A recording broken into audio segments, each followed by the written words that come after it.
Right, so good morning everybody and welcome to today's webinar about the Move Together programme. I'm Rosie Rowe, I'm the Healthy Place Shaping Lead for Public Health in the Oxfordshire County Council, and I'm very pleased to be supporting and sponsoring this programme, which is funded from the Containing the Outbreak Management Fund. This is money that's come through to the County Council to support recovery from the COVID pandemic and to contain the outbreak. A few housekeeping notes from me, as you'll see on the screen. For those of you who are very familiar, I'm sure, with Zoom now, if you can mute your mic and turn your video off during the webinar, but I'm sure that various questions will come up as you hear the various speakers. So if you can put those in the chat facility, we will then pick those up and address them later on towards the end of the webinar. If you can use speaker view when the speakers are presenting, that would be great. As I say, this webinar is being recorded, so other people can access it later on.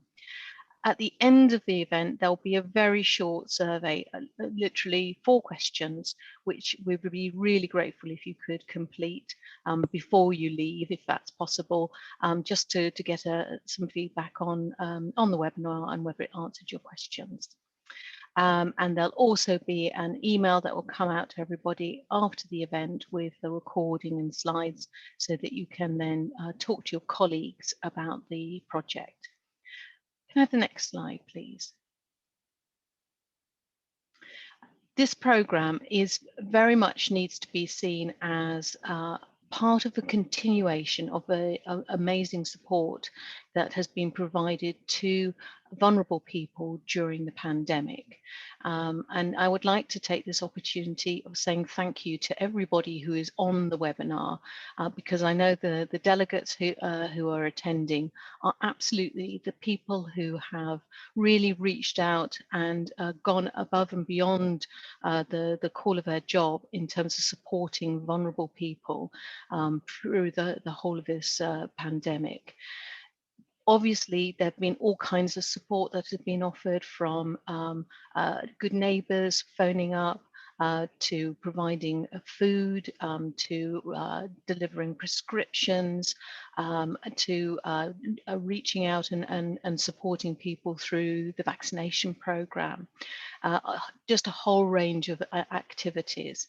And as we start to reduce the restrictions from COVID, we're very aware that a number of people who have been most vulnerable during the crisis, those who've been asked to shield, to stay at home, people who are carers, who haven't been able to go to any activities, they need some additional support to encourage them to get moving again. And that may be giving them the confidence to get involved in going out and about in their local neighbourhood, meeting up with friends and family, or joining community activities as they restart. So the Move Together programme is all about providing that next step of support to encourage people to become more physically active. Whilst we've seen lots of lovely slides and pictures of people walking and cycling more, that was true for a proportion of the population in Oxfordshire, but many more have become less active, particularly those who have long-term conditions and who would have been shielding. So this project is very much aimed at supporting those individuals. What that support might look like and how it could help, that's what we're going to hear about next. So I'd like to now hand over to Phoebe Gibbons, Tanvir and Natasha to talk a little bit about how this might help people like them.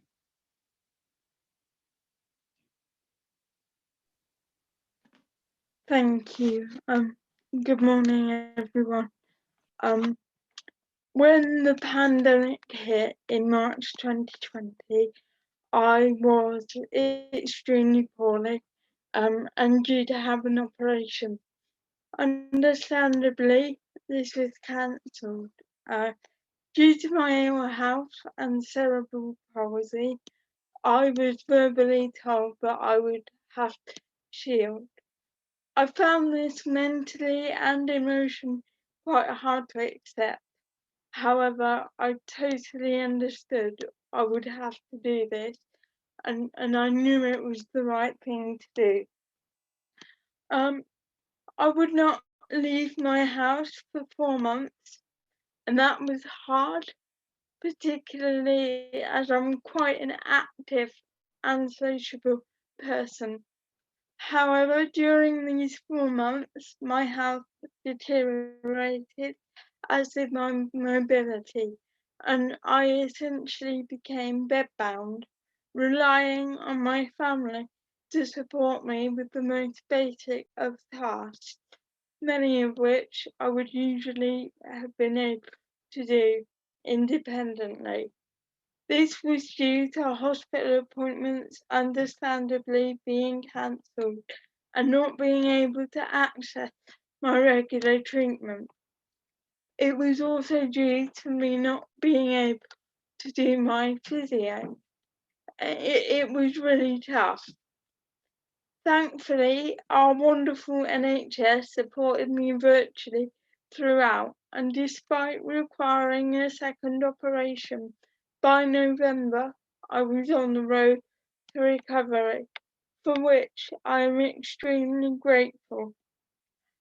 I brought a handbike and took on a charity challenge involving this, and as soon as I was able to, I went back to doing my daily physio, gradually building my muscles back up. This made a massive difference to me, both physically and mentally. In terms of the physical benefits, I was able to get back to walking around my house and doing tasks such as getting dressed more independently. It also had a massive impact on my mental well-being, and by being able to move more, it enabled me to feel better about myself. It also helped me to come to terms with the diagnosis of a second condition that I now have. I personally know how being active can be difficult.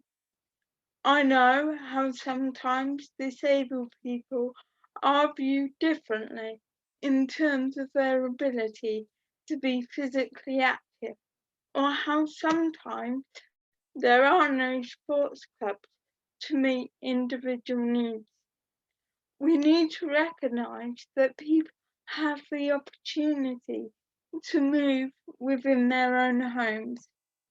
Being active means different things to different people, but movement is of the utmost importance, whether that be getting up out of bed or running 5k. We should recognise that we are all unique and all individuals. If we recognise that movement has so many benefits, not least that it can give self-confidence, we can truly embrace movement for everyone. We should never underestimate the importance of being able to move, and we need to ensure that those who need it have the support and knowledge they need to be able to move more, no matter what that may mean to them individually. Thank you everyone for listening. I'll now pass over to Tanvia. Thank you.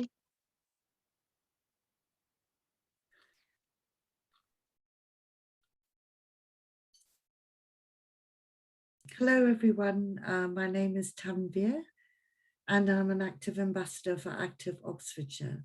I'd like to share with you how the pandemic has impacted on my activity levels and the support I require in my overall well-being. I have type 2 diabetes and asthma and now a diagnosed mental health condition. The COVID-19 pandemic and isolation, as well as having to shield, added to the weight gain and I now have slipped discs in my lower back. So this has had a negative impact on my health and well-being. Pre-COVID, I was very active. I danced, I walked, and lived a very active, happy life. I enjoyed my life. I used to take part in the Go Active, Get Healthy scheme and made the most of it by paying only £1 a session for the gym, swim, and some classes. I lost a lot of weight, 10 kilograms. The diabetes improved, and so did my mental health.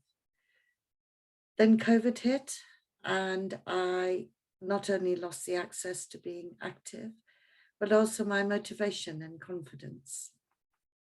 Since becoming an active ambassador, I was motivated to become active again and looked at the different ways that I could achieve this. I joined a Mind Walking for Wellbeing peer support group and enjoyed the social interaction as well as goal setting and having the support of others going through a similar situation.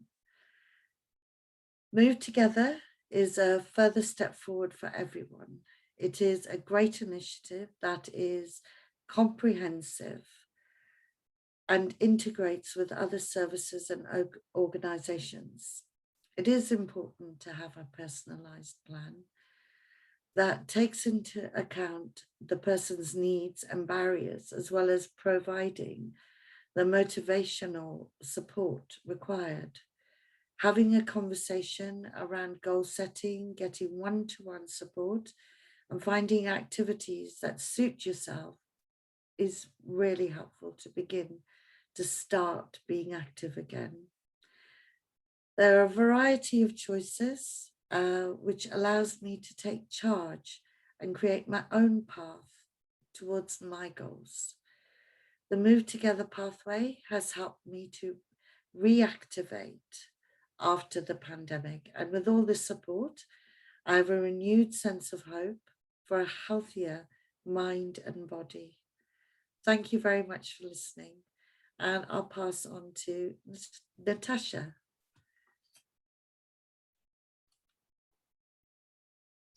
Good morning, everybody. My name is Natasha.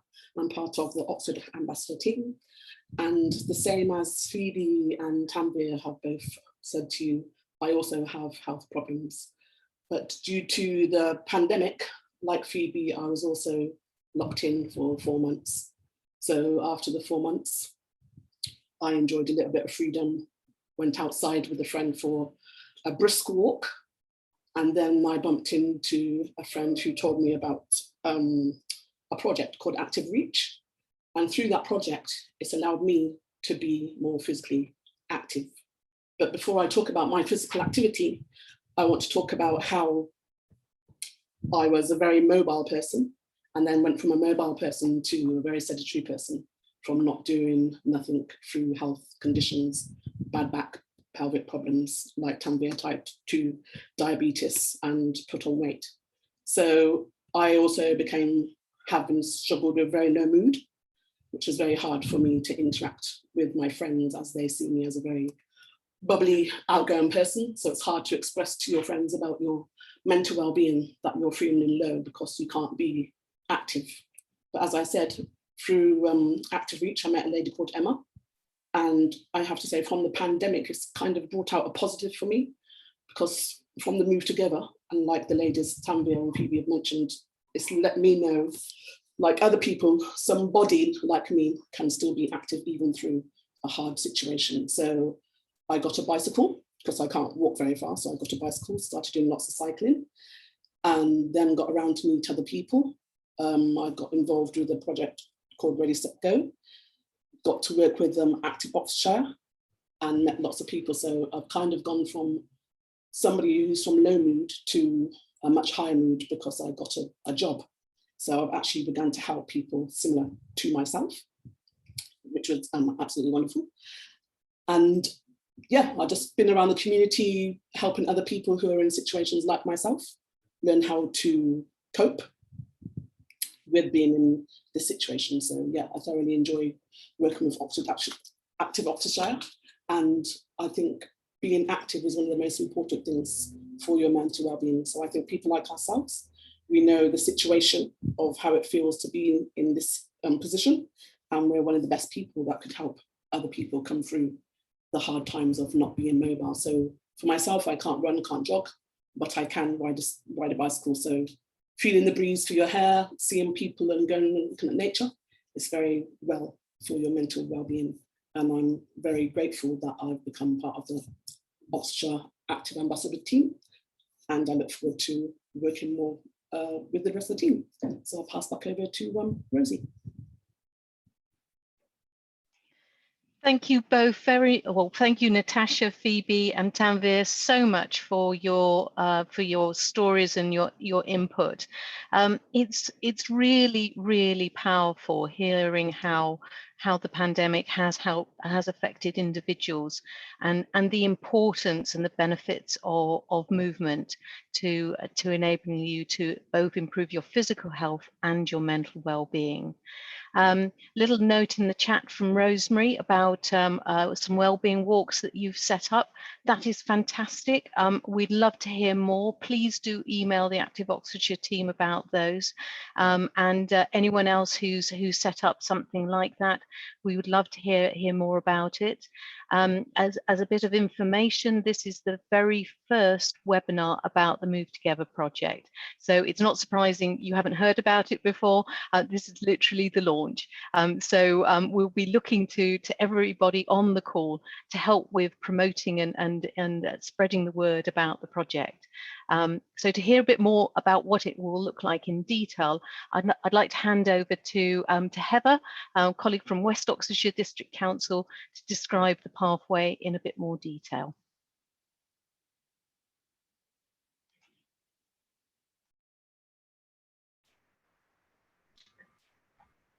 Good morning, everybody. I'm Heather McCulloch. I'm the Community Wellbeing Manager at West Oxfordshire District Council. So, as Rosie said, from those powerful personal experiences to more about why we decided to do this now, what Move Together is, and how it will work. If we could have the next slide, please.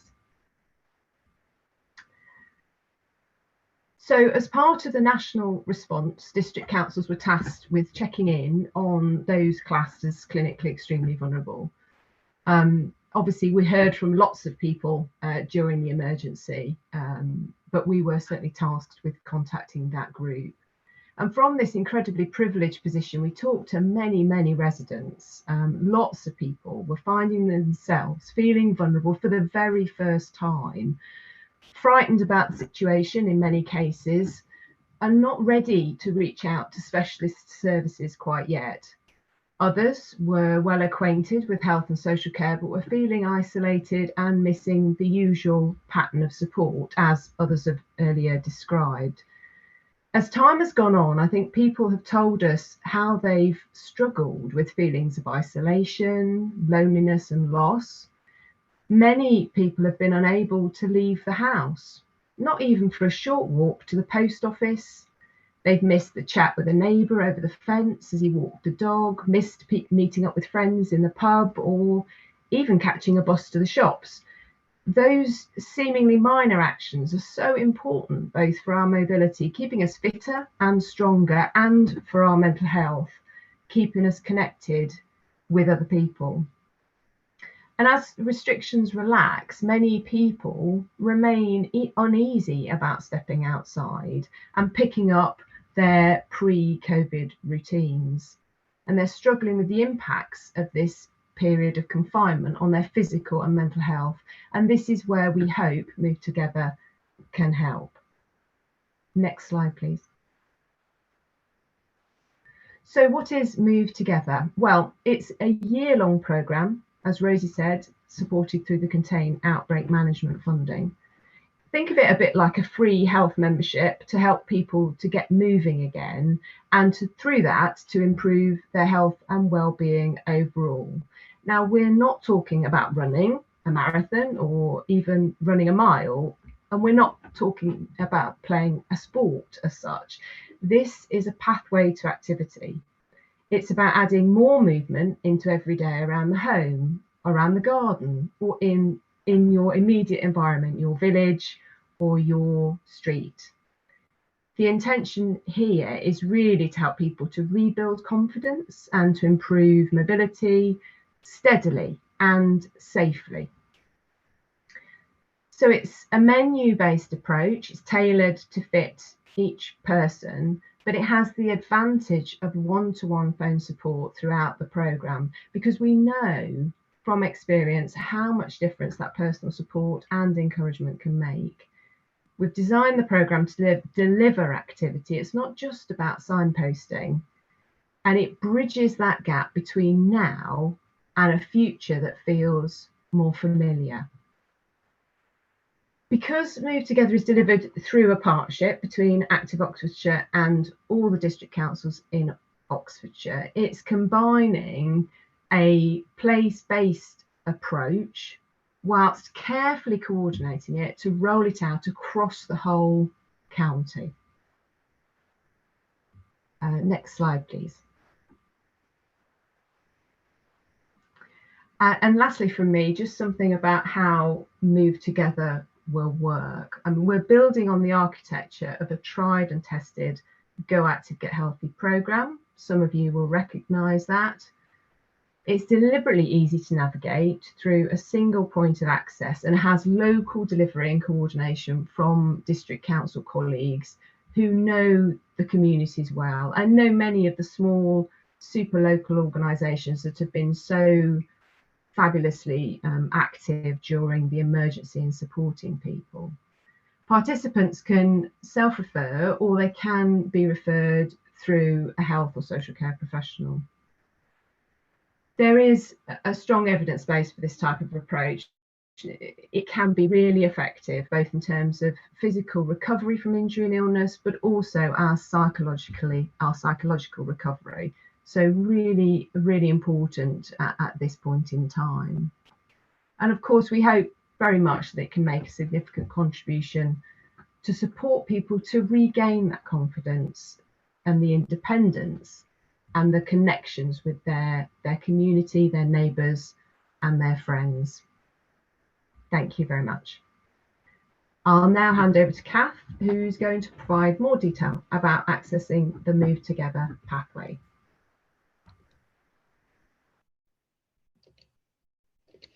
Good morning, everyone. I'm going to be talking about our systems pathway. I'll just wait for the slides to come up. Won't be a moment.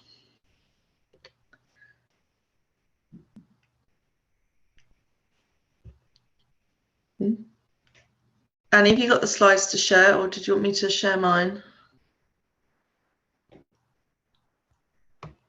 Oh, perfect.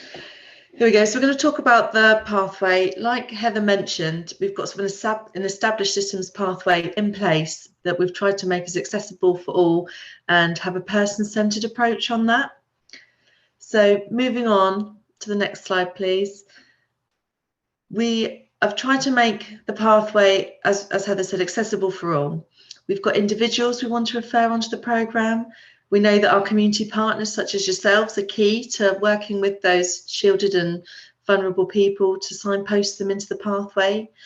We've got links with our health professionals, our nurses, our GPs, our social prescribers who can signpost into the pathway.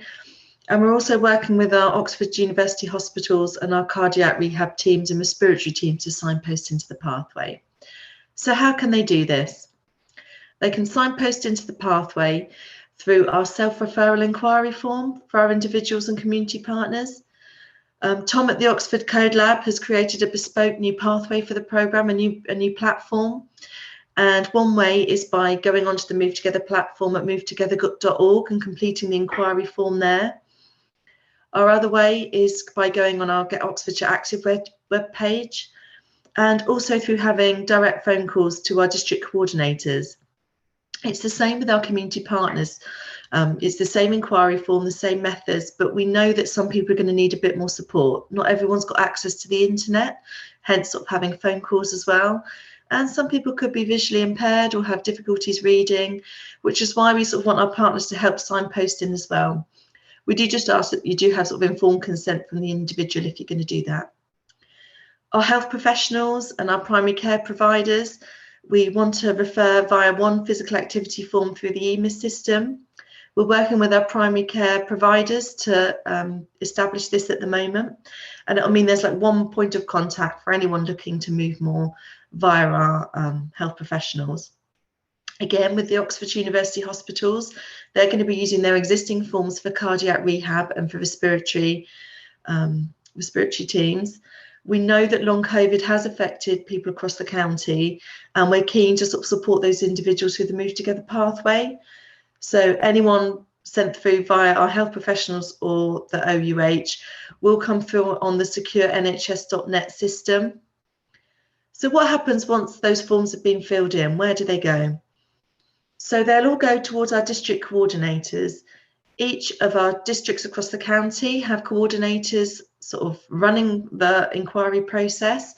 They're trained in motivation interviewing and behaviour change, and they'll be looking at the Move Together platform, and also they'll have their own emails via the NHS.net system. They're going to make sure that all the inquiry forms are up to date on the Move Together platform. And then from there, what will they do after that? The next process is to have a look at the triage system. And on this, they're going to look at what's on the initial forms. Are there any sort of medical conditions? Are there any challenges or needs or goals that that participant set? Just to give a bit of a background before they go on to that next stage. Then they'll be contacting the individuals to arrange an individual assessment. The assessments will involve, usually over the phone, sometimes virtually, but we're going to be talking to them about how the pandemic's affected them. How are they feeling? What are their current physical activity levels? Where are they on the behaviour change continuum? Has loneliness affected them? How's their mental well-being? And to conduct some of that baseline data and find more about the participant, because it is a person-centred approach. And then we'll be looking at what goals does that person want to come out with. So what next? What after we've had that initial conversation and spoke to those individuals? Part of that will be looking at what activity is the outcome. How can they move more in their daily life? We've got packs we're going to be sending out with some hints and tips on how to move more, the benefits of moving more, how people can move more at home. We've got pedometers and resistance bands and pictures of exercises people can do while they're at home. Some people may need some support in their home, and it might be an instructor needs to be sent to that home environment to go through seated exercise or a different sort of form of exercise with that individual to get them moving that little bit more. It could be signposting people to community activities, what's on locally, or it could be accessing digital online classes. Is it pre-recorded classes? Is it face-to-face online classes? What suits the individual to get them to move that bit more? We know that through the pathway, some individuals are going to need a bit more support. Hence, we've got that volunteer and befriending support. Again, we want to work with our partners in the community who may already have established this sort of volunteer or befriending services. So does that person just need some social interaction? Do they need sort of a bit more support in actually being more active? So maybe going for a short walk or accessing a community session. We want to see if we can put that in place for that person to help support their needs. And again, individuals are going to need different ongoing support. Some people may just want to know what's available and then they can get on and doing it. Others might need a weekly phone call. They might need that more sort of behaviour change, that more motivation to help support their pathway.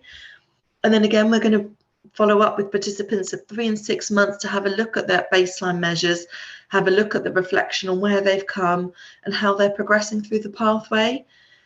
And with consent, we want to feed back to the healthcare professionals and the GPs as to how those individuals have come through the pathway and what the impact of the pathway has been on them, and just, you know, to see, A, to feedback on what's been achieved, but B, to see if that's also impacted on the GP interaction with the individual as well. So that's just a brief overview of what's on here.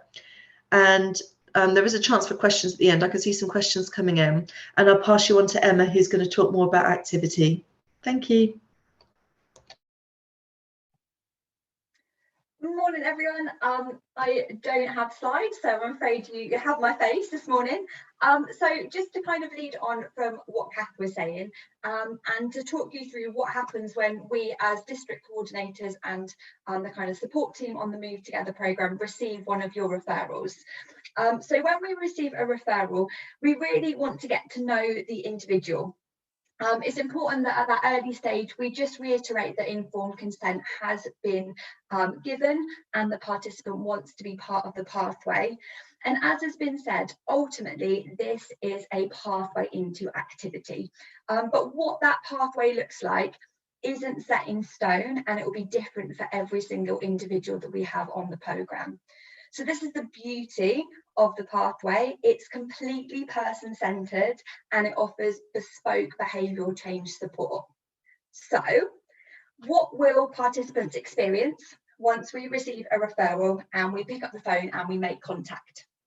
So as I mentioned, when we first make contact with the individual, we want to get to know them. So this is everything from how COVID has affected them, what their family situation is, what their work commitments are or their home commitments, what their previous experiences have been with physical activity, so kind of what their preconceptions are around activity, what any anxieties or apprehensions they might have around becoming a little bit more active, what they've previously enjoyed doing, if there's something that they've previously been involved with, what time they have available, any long-term health conditions that they might have, and if they have anything that they already think that they would like to achieve.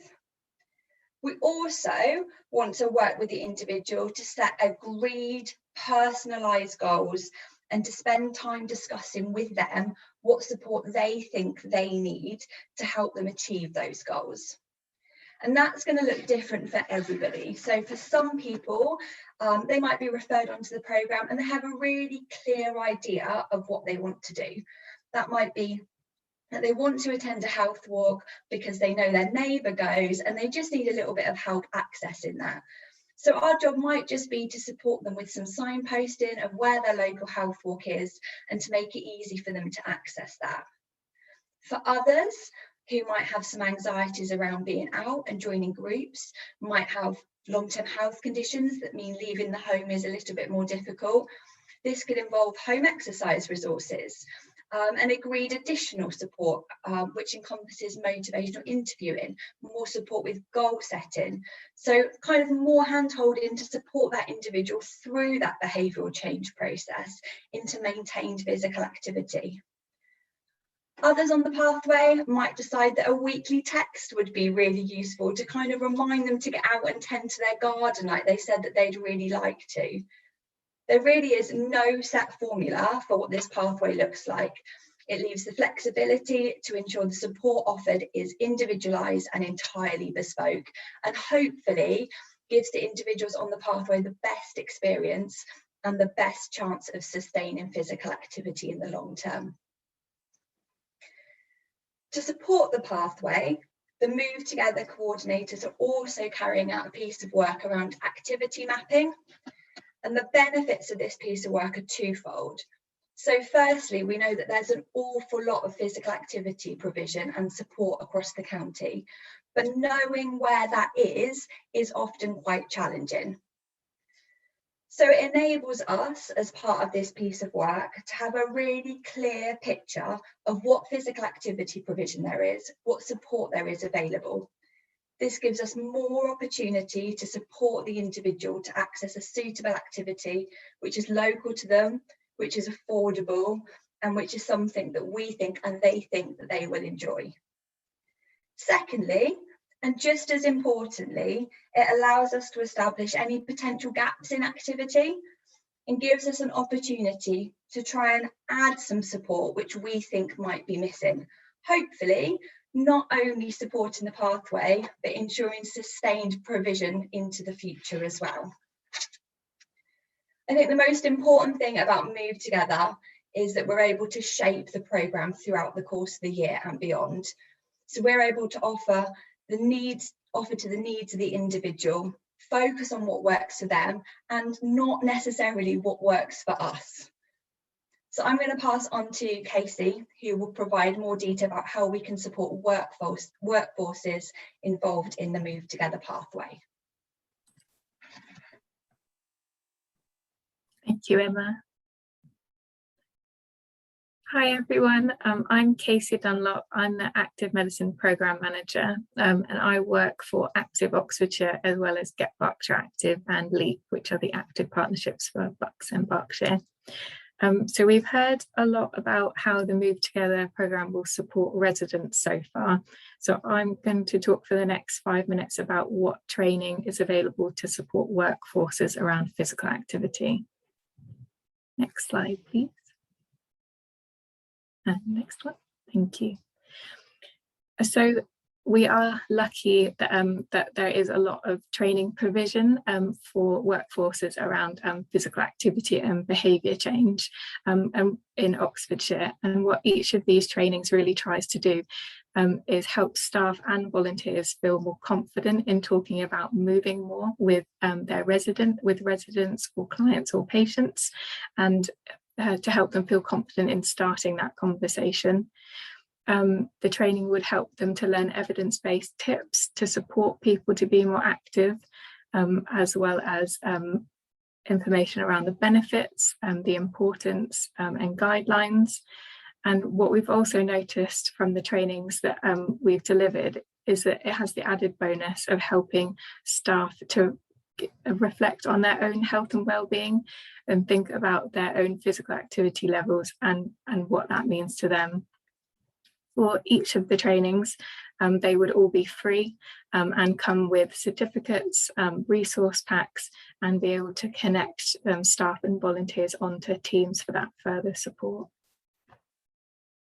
Next slide, please. So just to talk about the main training options that are available, each of these are face-to-face. The first one is called Helping People Become More Active, and they are online workshops that can be run at lunchtime.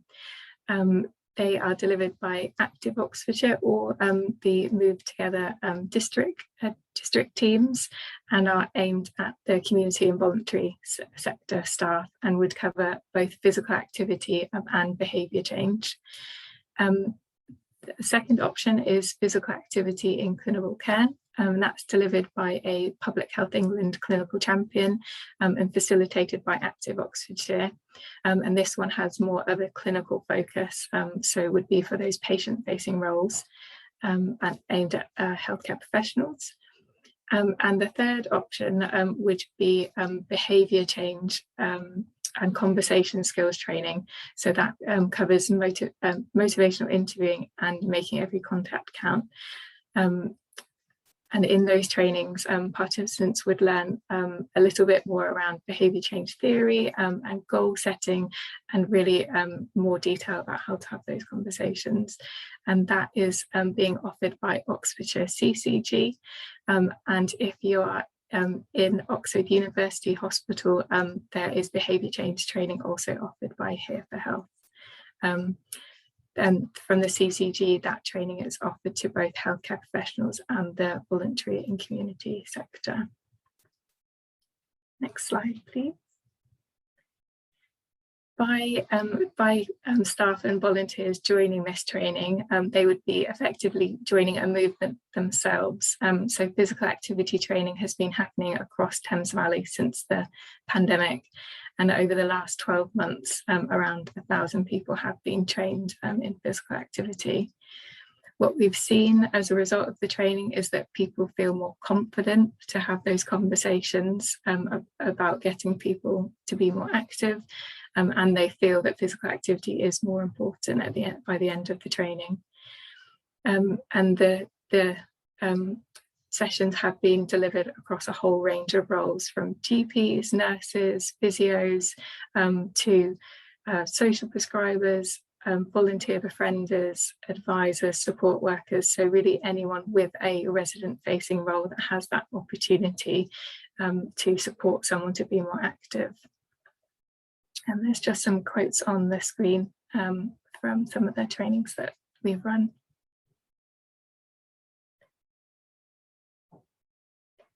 To find out more, you can look at the Active Oxfordshire Learning Hub. On here, there is more detail about each of the training options that are covered today, as well as lots of other training that is available. So e-learning courses, moving medicine, and my contact details are on there to contact me to arrange a course. And we also have an Helping People Become More Active workshop in the diary for Wednesday the 21st of July at 2 p.m. So we will send details to after the webinar to join that session if you would like. So I will now hand over to Amy to provide more detail about monitoring the impact. Hi everyone. As has been said, my name is Amy and I am a part of an evaluation company called Shepherd and Moyes. I'm the Shepherd half of Shepherd and Moyes. And I'm just going to talk to you for a few minutes about our approach to evaluating the Move Together pathway. So next slide, please. I wanted to start with a slightly humorous slide and to point you in the direction of freshspectrum.com. Freshspectrum.com does evaluation cartoons. He's a cartoonist who relatively recently joined the world of evaluation and has been doing humorous cartoons about them ever since, or about this world ever since. And it provides a really great introduction to evaluation for those of you who are quite new to the field, and gives those people who've been around a long time a substantial chuckle for 10 or 15 minutes. I'd like to reassure you that I have bought his book and I have access to, I am allowed to use his cartoons with all rights included in it. But I wanted to start with a cartoon. There are many that I could have chosen from, because evaluation sometimes gets a bit of a bad reputation in projects and programs, because it often tries to focus too much on what's good and focus too much on the specifics of, you know, isn't this brilliant, isn't this great, haven't we done well here? One of my colleagues from public health in the north of England said to me just quite recently that if all of the evaluations were true that Sport England had commissioned of late, then over 1 billion people would now be physically active, and clearly that's not the case. So one of the really important points about evaluation for us is that it's not marketing, it's about learning. It's about trying to understand as much from the bits that don't work, that aren't as successful, that don't kind of run as effectively and as efficiently as the bits that do. And I think that it's really important for everyone across, you know, all community and voluntary sector, across the public sector, to really start embracing that more and more, and for us to go, let's genuinely test and learn. Let's learn from what we're doing, rather than constantly having to be kind of successful or for everything to work first time, because nothing ever does. People are complicated, systems are complicated, nothing works quite as we anticipate it's going to be. And if we learn from that process, then we're all going to be better for it. Next slide, please.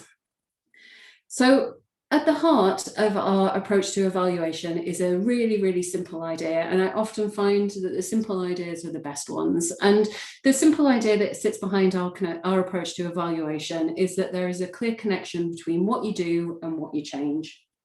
In other words, the activities that you put on, or the inputs that you put into an activity, will change what you get out of the other side. It will change the outcomes and the outputs that you achieve.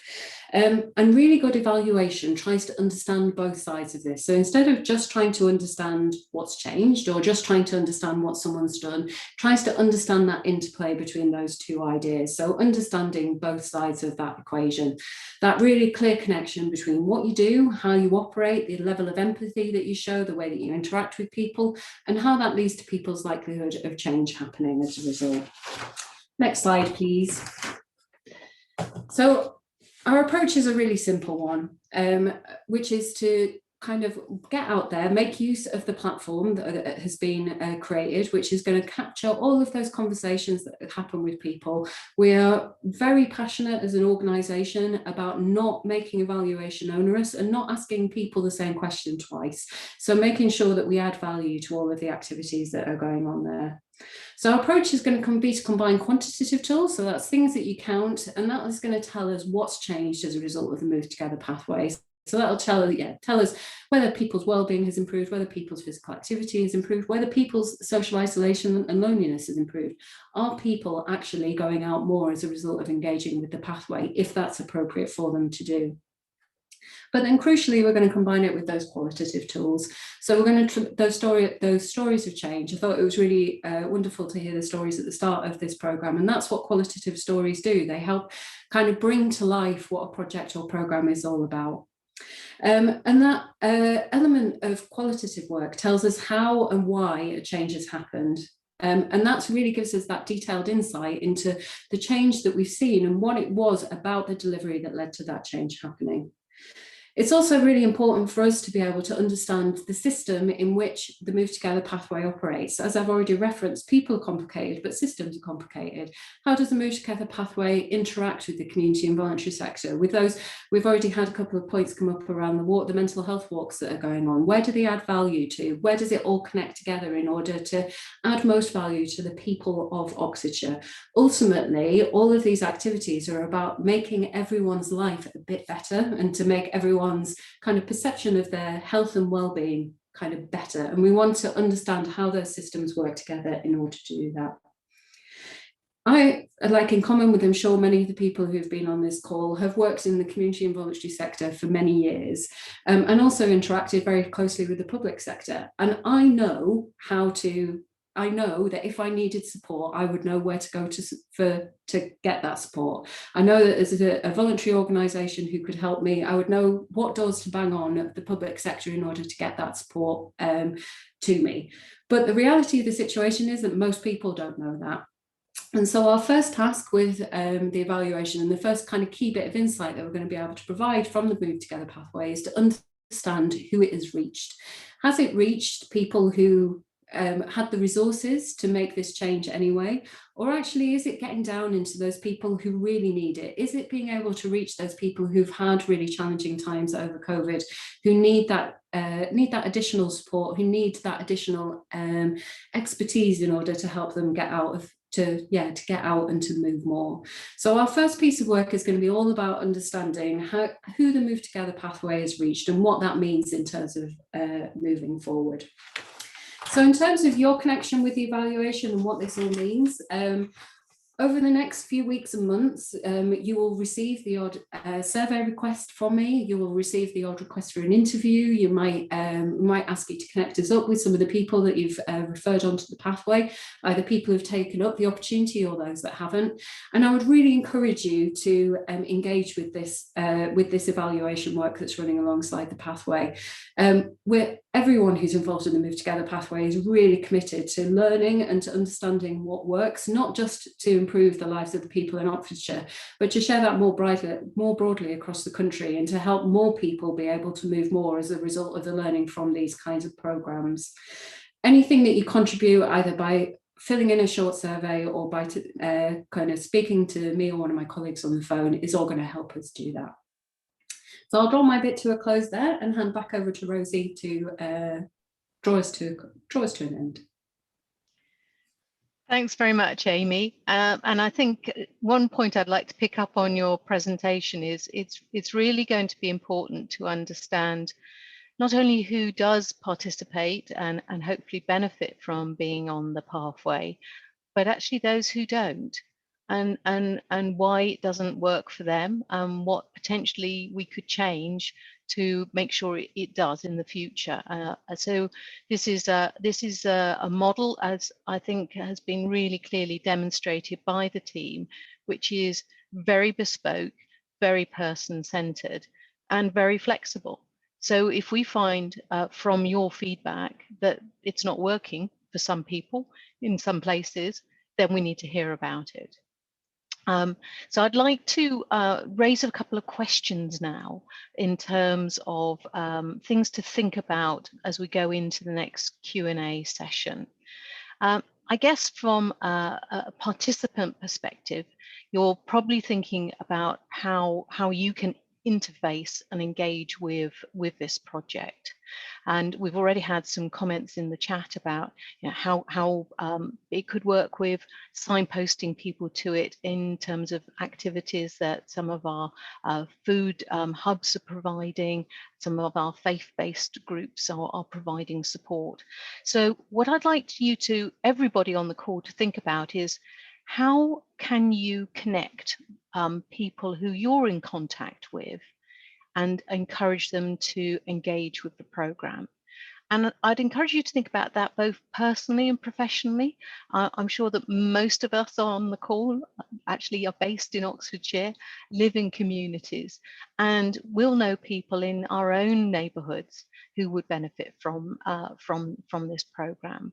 So I'd like you to think about how you could engage with people and promote the initiative, and what support you might need from the programme to do that.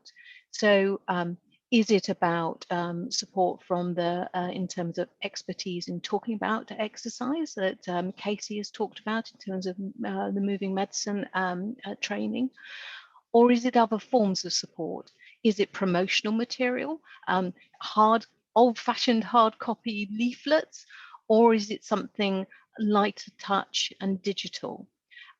How do you need posters to display? So I'd like you all to have a think about how you can potentially engage with people. What are the opportunities to engage with people and inform them about the programme, and what materials and tools you might need to encourage them, because you have a really, really key role in this, because you have those trusted relationships with local people and know how to best how to reach out to them. So we really want to hear from you in terms of what would help you. And from a volunteer perspective, what support, if you're actually providing one of these activities, physical activity support, what support you might need from the programme team to be able to welcome more people and to connect with the initiative. So that's an ask of me to you. I guess particularly I'm interested in any social prescribers who are on the webinar today, to think carefully about how this fits with the pathways that you operate. We definitely don't want to duplicate any work that you're doing, but it may be that this might be quite a good exit process for someone who you're supporting through your social prescribing, or it might even be something that you would want to refer to earlier on when you're talking to someone who identifies getting active as one of their key goals. So I'd like you to have a think about how this project can align with and support your work as social prescribers, because we see you as absolutely fundamental to providing that link into GPs and people who might need support. I guess the other thing to think about is about, who are you not reaching at the moment? Who are you aware of who actually isn't receiving support?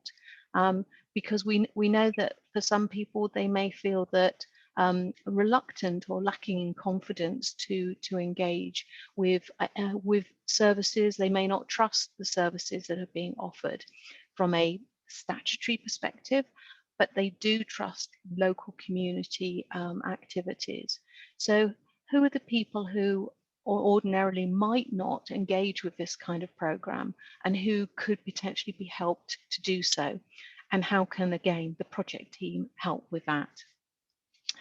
I guess the other thing that I'd like you to think about is, what information would help you in terms of, as the project proceeds, in terms of knowing how it's working, who it's reaching, what the benefit it's giving, what any unexpected consequences it's having.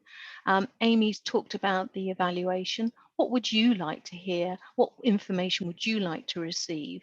And how frequently, in terms of knowing how well the project's working or not.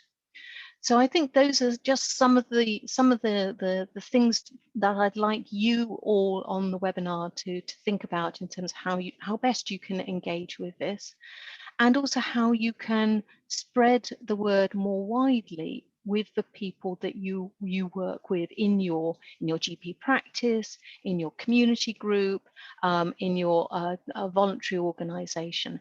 How can you, as a first step, reach out to people and say, you know, this is a new program, this is what's happening. What are you going to commit to doing as a result of this webinar to start spreading the word about the project? So lots of questions from me to you, because I really do feel that this is now the time to get into action.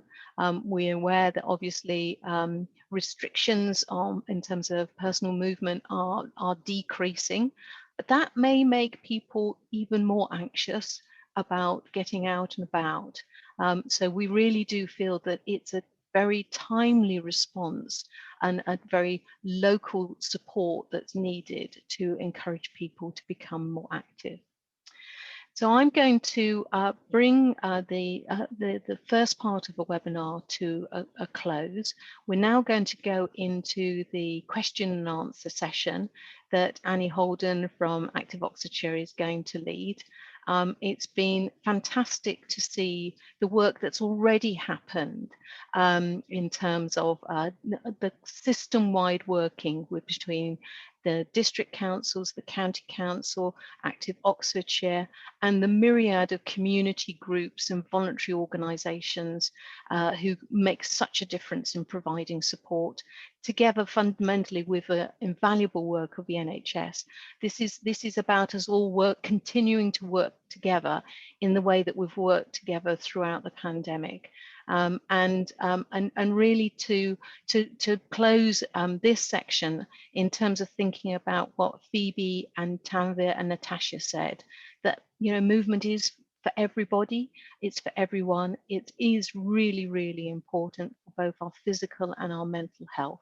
I'd really encourage everybody to take on the programme and really support people to get the help that they need to get the benefits from moving more. So I'm now going to hand over to Annie, who's going to take us into the Q&A session. Thank you, Rosie. Just before we go into some more detailed questions from the audience that we have here today, and it's really great to see so many of you joining us today. I'm just going to show a slide that kind of summarises a few of the next steps, and then we can take the detail from that, because I can see that some of the chat is around what next, how to get more activity. So first of all, the webinar from today, because we're aware that a lot of people couldn't attend today, will be available on our website by Thursday. So you can access it again, or you can direct your colleagues to access this webinar for further information. We will also send you a post-event email with links to the recording, slides from today, and any other supporting information that we realise that you may need. We will ask you at the end of this session to complete a quick anonymous survey. It's only 4 questions. And once we close the webinar, it will appear on your screen. And again, we appreciate your feedback. And some of those very simple questions are around what more do you need, or how much information do you feel you have received so far? So that will help us support you over the next year. And then immediately, what next? Well, you can start to refer or recommend your patients or your clients into the pathway. And just to reiterate those 2 methods that Kath explained earlier, is that you can submit an inquiry form. You can do that on behalf of one of your clients with the appropriate consent, of course, directly onto the Move Together platform. And I'll talk a little bit more about that in a minute, and I might bring a colleague of ours in as well to support that. Or you can go via our Get Oxfordshire Active, getoxfordshireactive.org website, and there's a Move Together page there, so you can go into that. So there's a direct access to an inquiry form. As far as possible, we have really tried to reduce the barriers and to make it as simple as possible. But of course, what's important is we make sure that it's secure, that the appropriate consent is in place. But we've worked very closely with colleagues, the Move Together team, with external experts around this to make sure it is secure. And as Kath also said, that from a primary care perspective, and those that use the EMIS system, which is the GP information system, those that have access to that, we are working with our CCG colleagues to develop a one activity report formed that will replace the current exercise referral from Go Active Be Healthy Diabetes and have it in one place. Again, we're trying to simplify the process. This is feedback that we've had over the past few years, working with colleagues to how to simplify the process in terms of enabling you as key signposters, recommenders, referrers of your patients and your clients into activity, as well as then critical feedback from the individuals themselves. So we're trying to simplify that process. The referral form isn't available yet, but that's why you can access the Move Together inquiry form or signpost your patients or clients to it themselves. Or quite simply, you can pass on the phone numbers directly to our colleagues of the Move Together team, and they are the experts, they're the place-based experts, and those are the individuals that are situated within their small teams, are situated at the end of these numbers here on the screen, and we'll circulate this information out to you. And as Emma explained, built on through their experience of providing the Go Active Be Healthy Diabetes programme and the evidence that we've got around that locally in terms of the success of it, our coordinators at those place-based levels there, they are the physical activity specialists. They are trained in behavioural change support. They are trained in motivational interviewing. So they are there to support individuals into activity for as much or as little as they may need. And importantly, they also are aware of what activity is available. As Emma explained very clearly earlier, we know that restrictions are easing, that some activities are coming back into place, thankfully, some aren't. We need to be able to identify the gaps where perhaps more activity is available. But our Move Together district coordinators are the experts in place. So a simple phone call straight to them will be able to manage that. And just before I go to wider questions now, what we have got in place, one of the questions that's come through so far is, how are we raising awareness about the pathway? Well, so far, we've raised awareness through press releases, through a BBC Radio Oxfordshire recording that was done with Councillor McHugh supported on that as well. And we've produced this leaflet, and I did send that out yesterday via the links to this webinar. We will send it out again. It is in digital and in print format. We know that there's still some caution around printing hard copies, but they are available should anybody want those. But there's a leaflet that provides hopefully as much information as you as referrers or recommenders need, and can also go directly to the potential participants themselves as well. So it provides that overview in terms of why, the what and the how can we do this, what are the simple steps are, and how to make contact. So those are the immediate solutions that we can provide for you. So we've got literally 3 minutes. I'm going to just ask each of my district colleagues to just add some closing comments, whether, in terms of what next, bit of call to action, what would you like to encourage our audience, the delegates today on this webinar to do. So, sorry guys, I'm just going to go around the screen very quickly. So Kath, would you mind coming in first, please? Yeah, not at all. I just wanted to add that for us, I think some of the links that we've been making, it's important to remember that some of the people we're going to engage are going to be on low incomes. And so for us, it's looking at what's sustainable for people as well, because not everything is free. So for example, we've been linking up with a company called Home Instead in Tame that said they have carers that go in for some of the participants who are under social services, or those that are paying for their service but who are on very low income. But they said if we sent someone to the house to show the client how to do seated exercise, that's something that they could carry on doing with that person, so that it wasn't just a one-off, but they had like a buddying scheme. So I think it's really important for us to look at the sustainability of how we can keep those participants active, even when there are financial things as well. And also there are some companies out there who are giving like a pay it forward type scheme. So when people sign up to pay monthly, they're also giving like a free session to someone else on a low income. So I just think it's really important that we look at what's sustainable for that individual as well. you know, it's not about a pathway, this is what it is and that's it. It's how can we make physical activity go into that person's life and be sustainable in a way that is appropriate for their environment. So I just thought that was quite important to add, you know, based on the project. And I think, yeah, there's been some great partners putting their details in the side chat. But yeah, feel free to contact anyone at Active Oxfordshire or any of the district councils. We're all really keen to link up with you, really keen to see how we can target the residents, engage residents, and just sort of promote how we can get people moving more. So thank you. Thanks, Kath. And final minute, quick couple of words from Vicky and then Heather. Thanks, Annie. Yeah, I think for me, it's just to kind of, you know, obviously a call to action is to start referring in if you've got those clients that you think this would be really suitable for, clients, participants, friends, neighbours. But also, you know, another call to action is this is a great opportunity for us to really kind of consolidate this pathway and what we all offer.